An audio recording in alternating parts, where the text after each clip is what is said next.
habitantes. Eu vou trazer também um levantamento do Fórum Brasileiro de Segurança Pública. Segundo esse levantamento, existem no Brasil 72 facções criminosas ligadas ao narcotráfico. Esse estudo mostra que 2 dessas facções operam em escala internacional. Aqui em Os Pingos nos Is, a gente vai trazer todos os detalhes. Essas organizações atuam como verdadeiras holdings do crime. A pesquisa detalha que se toda a cocaína que transita pelo Brasil fosse exportada para a Europa, esses criminosos lucrariam mais de 65 bilhões de dólares, valor equivalente a 4% do PIB do país em 2021. A grande quantidade de facções que existem no Brasil também gera impactos na segurança pública, já que o país está entre os 5 primeiros do mundo em homicídios por 100 mil habitantes. Vou começar essa com Roberto Mota, que estuda há tantos anos a questão que envolve segurança pública. Mota, certeza que quem não é atento às questões que envolvem a segurança pública se surpreende com esse número. 72 facções criminosas que atuam no ramo do narcotráfico aqui no Brasil. Muitos falariam, deve ter uma quantidade de 3, 4, 5, 6, sei lá, 72. Agora, só chegamos a esse número porque o poder público e as forças permitiram, né? Onde não há o poder público, o crime chega e faz a festa por lá, né? A gente tem que tomar cuidado com esses indicadores que vêm nesses relatórios de algumas dessas entidades, né? Que são relatórios empacotados para conseguir espaço na mídia e nem sempre inspiram uma reflexão apropriada. Um número maior de facções não significa muita coisa. Tem regiões onde há o monopólio de uma facção.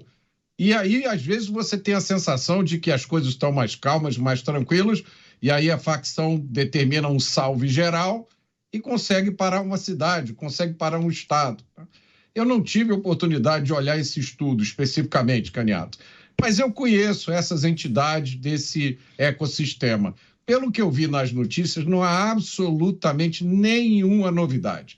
Os problemas apontados por esse estudo, nós apontamos aqui todos os dias. O que sempre fica faltando nesses estudos, e eu vou ler esse estudo para ver se essa é uma exceção, o que sempre falta é apontar o essencial, que é a causa dessa tragédia. Por que nós chegamos nesse ponto? E a causa é a impunidade, que foi promovida pela transformação da ideologia progressista em legislação. A gente fala todo dia sobre isso aqui, né? Sobre a defesa apaixonada que essa turma faz da saidinha, é um direito constitucional, não pode ser retirado. A defesa das câmeras nas fardas dos policiais, a defesa da progressão de regime. Caniato, essa turma que fala sobre o problema do tráfico de drogas, das facções, é a mesma turma que fala que a guerra contra o tráfico é uma guerra perdida. Pode conferir. É a mesma turma que diz que a solução é descriminalizar. Vamos adotar 40 gramas, 30 gramas, 60 gramas. Eu queria até comentar, não vou perder a oportunidade. Há 2 dias atrás eu estava andando na praia e veio conversar comigo um rapaz que trabalha numa dessas barracas de praia aqui do Rio de Janeiro. Ele falou, Mota, eu vi que você comentou lá no Pingos nos Is sobre os garotos fumando maconha aqui na praia. Ele diz, toda hora eu testemunho isso. As pessoas acham normal. Como é que pode se achar normal criança usar droga, Mota? Então, para as pessoas, para as autoridades, para os políticos que acham que a nossa população é cega e surda e não vê nada do que está acontecendo no Brasil, vocês estão enganados. Todo mundo tem uma revolta presa no peito contra esses absurdos. Então, em termos desse relatório aí, não há absolutamente nada de novo. Falta um relatório indicando a causa. Enquanto esse relatório não sai, eu faço o merchan, leiam o meu livro A Construção da Maldade. Está tudo lá. Você, Beraldo, Fórum Brasileiro de Segurança Pública, estudo decorrente de uma edição desse evento, mas também publicação realizada após uma compilação de muitos dados que foram levantados, existência de 72 facções criminosas no Brasil ligadas ao narcotráfico. Presumo eu, muitas locais, né? Segundo esse estudo, 2 atuam como holdings do crime com conexões internacionais. PCC e Comando Vermelho. Beraldo. Pois é, o tráfico de drogas no Brasil já se tornou uma operação multinacional há muito tempo. Internamente, você tem o país dividido e, em alguns momentos, em algumas circunstâncias, essas facções se aliam e se separam conforme a conveniência do momento. Os números que são revelados são números sempre assustadores e o número real, com certeza, ele é ainda mais assustador do que esses que a gente conhece. Vejam o que está acontecendo em São Paulo, por exemplo, no setor de combustíveis. O próprio governador do estado, Tarcísio de Freitas, já disse que o PCC tem mais de 1.100 postos de combustíveis espalhados pelo estado. Ele já tem 7 usinas de etanol. Eles têm uma operação no mercado de combustível ultra sofisticada, extremamente rentável. Com isso, eles não só vão operando de forma ilegal e clandestina para usar um mercado que movimenta bilhões e bilhões de reais todos os meses, mas eles também vão usando essa operação como uma mega lavanderia de dinheiro do crime. Os números, as cifras envolvidas são gigantescas. A sofisticação dessas organizações criminosas é absurda. Pessoal, o tráfico de drogas do Brasil está construindo submarinos que atravessam o Oceano Atlântico para levar drogas para a Europa. Isso é uma loucura, isso é impensável. Mas o crime organizado, o tráfico de drogas, o PCC e seus parceiros estão fazendo isso todos os dias. O crime já saiu de controle há muito tempo e há um faz de conta do governo federal de que esse é um problema menor. Há uma completa ilusão de uma parte ignorante da sociedade que milita por isso. Foi o Mota que disse, né, que diante de um problema insolúvel, vamos descriminalizar as drogas, que é a pior coisa que você pode fazer. Aliás, essa mesma turma, ou pelo menos boa parte dela, além de querer acabar com o combate às drogas, ainda quer acabar com a própria polícia. Então, nós estamos vivendo sob o discurso e o comando de pessoas que não têm a menor condição de vencer essa guerra. Até porque não admitem que é uma guerra. O Brasil vive uma guerra civil. Admitam isso. Parem de mentir para si mesmo. Nós vivemos uma guerra. País recordista de carro blindado, país onde morrem 40 mil pessoas assassinadas todos os anos, país em que a vasta, esmagadora maioria dos assassinatos sequer é investigada. Isto é um país em guerra e o crime está vencendo. Nós estamos simplesmente sofrendo as duríssimas consequências em cima de nós, dos nossos filhos, da nossa família. E a gente está pagando a conta de uma gigantesca ineficiência. Como é que resolve isso, Caniato? Com uma atitude, uma firmeza, uma vontade completamente diferente do que existe hoje no Brasil. Precisamos olhar para cima, precisamos olhar para a América Central e nos inspirarmos no exemplo de El Salvador. Levantamento que aponta a existência de mais de 70 facções criminosas que atuam com tráfico de drogas, sendo que 2 atuariam como verdadeiras holdings do crime, com conexões internacionais e também uma grande diversificação na área de crimes. Roubo a banco, também roubo de carga, tráfico de drogas e tráfico de pessoas, enfim, tem uma lista terrível de crimes que são cometidos por essas facções. Dávila. Bom, o crime funciona como qualquer produto numa economia de mercado.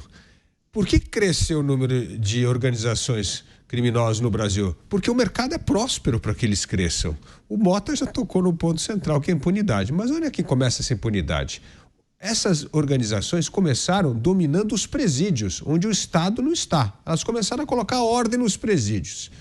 Depois, elas começam a oferecer por uma modesta remuneração mensal, a segurança e a ordem que não existe porque o Estado não consegue colocar a segurança e ordem naqueles lugares. E depois a impunidade, como bem disse Beraldo e Mota, do tráfico de drogas. Ou seja, o Brasil hoje é, sim, o maior comerciante de drogas do mundo hoje. Toda essa droga que passa por aqui para depois ser distribuída por essa cadeia internacional que o crime organizado brasileiro já está totalmente ligado. E essa venda de drogas com organizações terroristas como Hezbollah, né? O que acontece? Isso volta com armas para o Brasil e essa arma alimenta o tráfico de drogas e as organizações criminosas. Então, é um grande negócio que prosperou porque tem mercado, porque tem impunidade e porque tem a deficiência do cumprimento da lei. Se a lei estivesse sendo cumprida pelo Estado, nos presídios, nas cidades, o crime organizado não existiria. Onde a máfia nasce? Onde não tem Estado, onde não tem ordem. E no Brasil é igual. Esse crime prospera porque o Estado está ausente onde ele deveria estar presente e ele se intromete, como é o caso do arroz, onde ele não deveria se meter. Mota, queria pedir um complemento seu justamente sobre esse aspecto destacado pelo Dávila em relação à ausência do Estado, esse ambiente propício para que os criminosos consigam empreender e fazer com que seus negócios cresçam, inclusive legalizando esse dinheiro, né? Lavando dinheiro.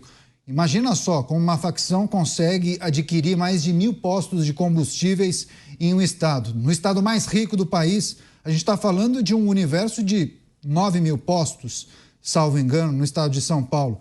1.100 estão com uma facção criminosa. De novo, Caniato, são as ideias erradas, né? As máfias existem em todos os lugares. A máfia se originou na Itália, depois se expandiu para os Estados Unidos. Houve um período, durante a vigência da lei seca nos Estados Unidos, que algumas cidades, como Chicago, eram dominadas pela máfia. Eram os mafiosos que indicavam os juízes, os delegados, eles controlavam tudo. Então, o problema das máfias, das facções, é universal, mas só o Brasil tem saidinha, progressão de regime, visita íntima, né? Para todo mundo. Como você ousa sugerir que alguém ligado a uma facção não pode ter um direito constitucional? Claro que pode. Gangues cometem crimes bárbaros em todos os lugares, mas no Brasil não existe nem prisão perpétua, nem pena de morte. E ninguém pode ficar preso mais do que 40 anos, não importa o tipo de crime que ele cometeu. Aí a gente coloca mais um temperinho nessa salada, que é o que vem acontecendo no Brasil nos últimos anos, que é a insegurança jurídica. Ninguém sabe qual lei está valendo.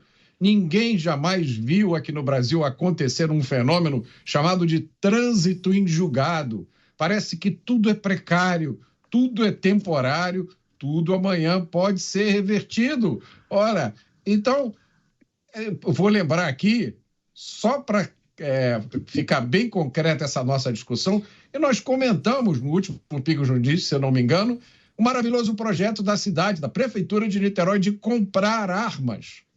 É uma ideia assim tão sem sentido.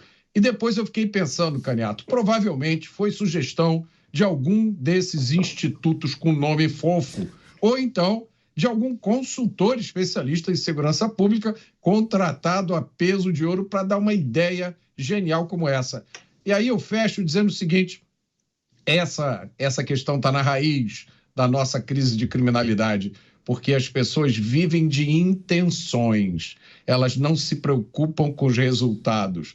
Basta você ter uma boa intenção e dar a ideia mais sem sentido do mundo, que ela vai ser aplaudida, festejada, financiada e implantada. O Beraldo, tem uma porção de coisas que as pessoas escrevem aqui para justamente justificar porque o Brasil é um país tão próspero no que tange a criminalidade, né? Porque aqui é um ambiente muito propício para que os criminosos acabem empreendendo seus trabalhos e acabam conseguindo muito sucesso e resultados. Haja vista esse levantamento que aponta o número de facções que atuam no Brasil. Agora, nossa legislação e o rito processual acabam sendo um convite para muitos entrarem na criminalidade? Bom, Canhoto, são vários fatores, né? Isso daria uma discussão ampla e demorada, porque, na verdade, você tem o problema inicial, que é esse poder central, que antigamente era exercido no Rio de Janeiro, depois se mudou para Brasília, aonde parece que só a capital importa. Depois o resto do país é o resto, vai se virando como pode. Você tem uma grande parte, sobretudo do norte do país, que é a floresta, mas uma floresta que foi ali, os seus vilarejos foram crescendo, foram se transformando em cidade, o agronegócio foi tendo uma atuação cada vez mais forte, gerando riqueza e etc. E aí, esses lugares todos, eles estavam muito longe das vistas de todos. O que aconteceu com o Rio de Janeiro depois que a capital foi embora? O Rio de Janeiro foi abandonado do ponto de vista da sua nova vocação, e aí ele foi se virando como pôde. E o populismo tomou conta.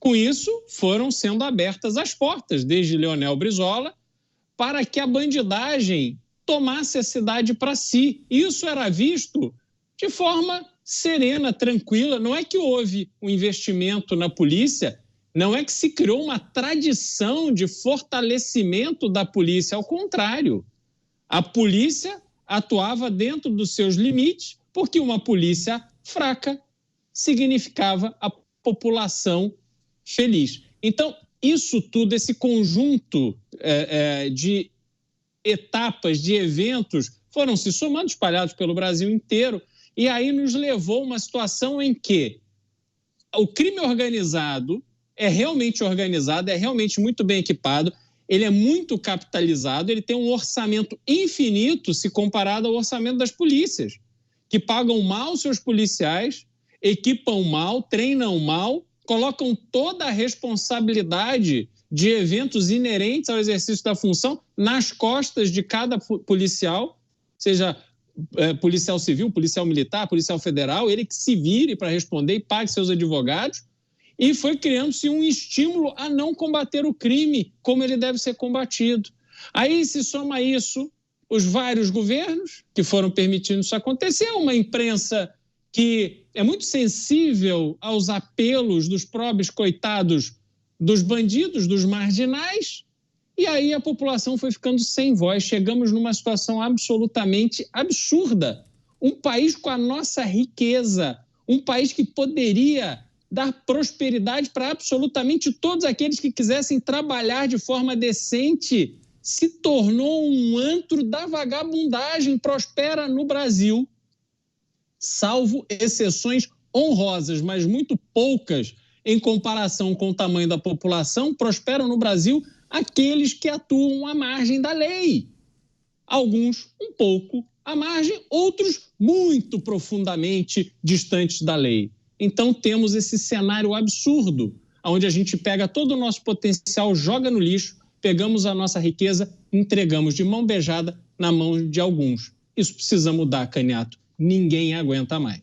Não mesmo. É preciso falar dos desafios que as autoridades têm, que a população tem, o que a gente precisa cobrar também dos nossos legisladores e quais aspectos a gente precisa analisar nesse debate. Para fechar, você, Davi Lá. Bom, precisamos seguir o bom exemplo dos países que conseguiram quebrar a espinha dorsal do crime organizado. A primeira coisa é inteligência. Inteligência significa unificação de bancos de dados de informação, que é fundamental, das Polícia Civil, Militar, Polícia Federal, principalmente Receita Federal e CARF, porque você tem que quebrar o crime organizado pela movimentação financeira. Este ministro da Segurança e Justiça está no poder há 130 dias, mais ou menos, e até agora não apresentou esse Plano Nacional de Segurança Pública. Sem um Plano Nacional de Segurança Pública, os estados fazem a sua parte, mas não conseguem desmantelar o crime organizado, porque é crime transnacional, envolve, sim, todas essas instituições para que nós possamos combater na parte financeira, na parte de inteligência e, evidentemente, na parte legal. E o segundo ponto é a questão legislativa. Mota e Beraldo já trouxeram aqui várias vezes isso. Precisamos a lei de execução penal, ser dura, acabar com o cesto da pena. Crimes recorrentes, crimes hediondos, vai cumprir integralmente pena, tem que fazer isso direito, tem que a prisão de segunda instância, outra bandeira que também está engavetada na Câmara há tanto tempo. método de elucidação dos crimes, como bem mencionou o Beraldo. Tem que fazer, é só tirar as legislações, os projetos de lei que estão parados no Congresso, votar e apresentar um plano nacional que, evidentemente, tem que seguir as melhores práticas do mundo, que é com inteligência, essa unificação de bancos de dados, para que nós possamos principalmente ter uma estratégia coesa com os estados e o governo federal no desmantelamento da parte não só criminal, mas financeira do crime organizado.